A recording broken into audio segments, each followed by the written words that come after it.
Halo, selamat datang kembali di One Stop Research.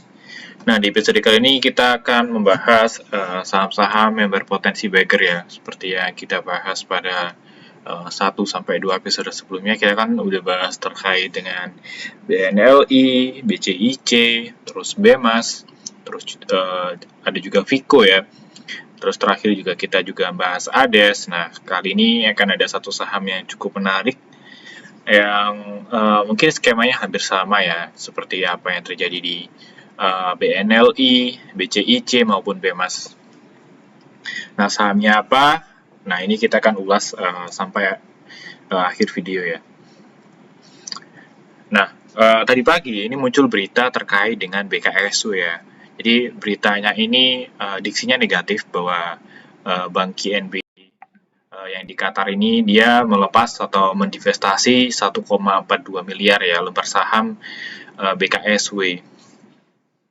Nah, kalau sebagai investor atau awam ya atau pemula itu pasti ini melihatnya itu sebagai berita yang negatif. Cuman kalau kita udah melihat story bahwa BKSW ini menjual saham dengan tujuan tertentu, tentu ini akan menjadi suatu hal yang menarik. Nah, saham BKSW sendiri adalah saham yang memasuki papan pemantauan ya, atau saham FCA atau full call action. Nah, dia masuk papan pemantauan itu adalah karena faktor free float atau dia tidak memenuhi free float ya.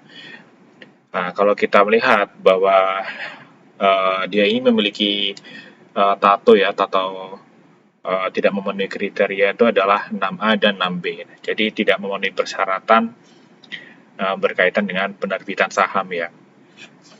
Nah, untuk lebih detailnya sendiri mungkin teman-teman bisa baca aja. Jadi ini adalah beberapa aturan yang harus dipenuhi perusahaan agar dia tidak masuk ke papan pemantauan. Jadi BKSW sendiri ini masuk nomor 6 ya.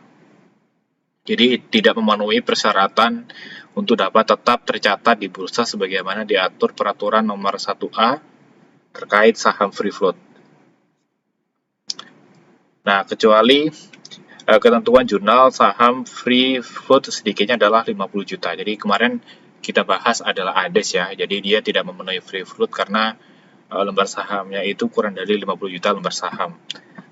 Terus akhirnya ini dia didepak ya dari papan pengembangan ataupun juga di papan utama. Dan free floatnya beberapa saham ini juga ada yang di bawah ya, di bawah 5%. Nah, si BKSW ini dia tidak memenuhi free float yang di bawah 5%. Jadi dia mendivestasikan atau pemegang saham induknya ini mendivestasikan sahamnya itu karena dia ingin keluar dari papan pemantauan. Jadi yang awalnya lembar sahamnya ini kalau kita lihat ya, ini adalah induk dari BKSW. Jadi yang awalnya ini dia pegang adalah 95,63% atau kurang dari 5%. Sekarang sahamnya di publik itu udah 91,5, sorry ya, sekarang kepemilikan dari induknya itu sisa 91,59%. Jadi dia lepas 4%-an ya, 4%-an saham ke publik, sehingga sekarang posisi dia ini udah keluar dari aturan yang nomor 6 tadi. Jadi dia seharusnya free float-nya itu udah terpenuhi ya. Nah, ini adalah kalau kita lihat susunan pemegang sahamnya, nah ini masyarakat ini cuma 4,37%. Ini sebelum transaksi ya, sebelum transaksi yang tadi ini.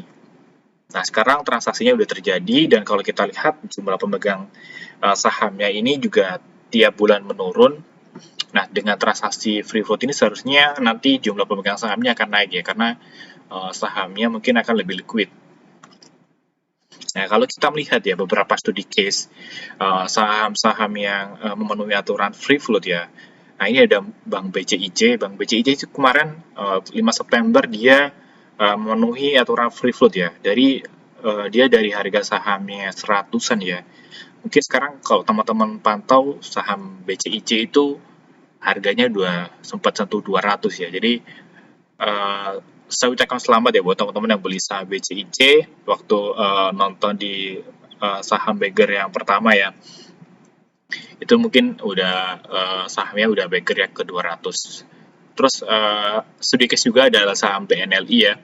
Jadi BNLI setelah memenuhi free float-nya dia, waktu itu harganya di harga 800-an dan kalau teman-teman lihat high-nya itu di 1800. Jadi 100% lebih dalam waktu 3 hari.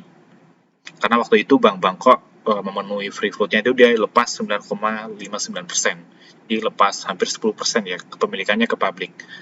Nah, untuk sekarang kalau kita lihat sahamnya ini udah mulai melandai kembali.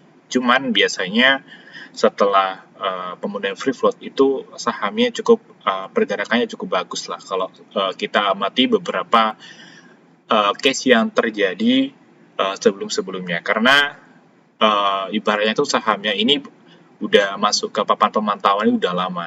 Jadi masuk papan pemantauan mungkin berbulan-bulan, bertahun-tahun. Di sisi lain sahamnya ini bukan saham yang ekuitasnya negatif atau mungkin perusahaan yang dari segi manajemennya kurang bagus. Cuman dia tidak memenuhi dari segi free float aja. Jadi pemegang saham utamanya ini terlalu kekeh untuk ngekip sahamnya untuk dia sendiri. Jadi dia nggak mau lepas ke publik. Nah, dengan aturan yang ada di bursa sekarang, pemegang sahamnya ini mau nggak mau harus lepas sebagian perusahaannya ke publik karena itu kan bagian dari tujuan dari go public ya. Jadi masyarakat biar bisa beli sahamnya dan juga bisa mendapatkan keuntungan dari dividen atau mungkin dari capital gain yang akan terjadi ya di perusahaan di masa yang akan datang. Nah, ini juga saham BMS ya yang waktu kapan hari saya sempat bahas waktu harga masih di 500 dan sempat ke harga 1000 ya, sempat breaker juga. Nah, ini juga karena faktor free float. Nah, mungkin itu aja ya dari saya. Mungkin pembahasan ini saya disclaimer. Jadi mungkin dari teman-teman bisa pantau atau mungkin bisa analisa kembali lagi apakah teman-teman akan buy atau mungkin akan buy atau mungkin mengabaikan lah istilahnya itu saham-saham yang mungkin keluar dari papan pemantauan ini. Oke, mungkin itu aja dari saya. Oke, sampai jumpa di next video.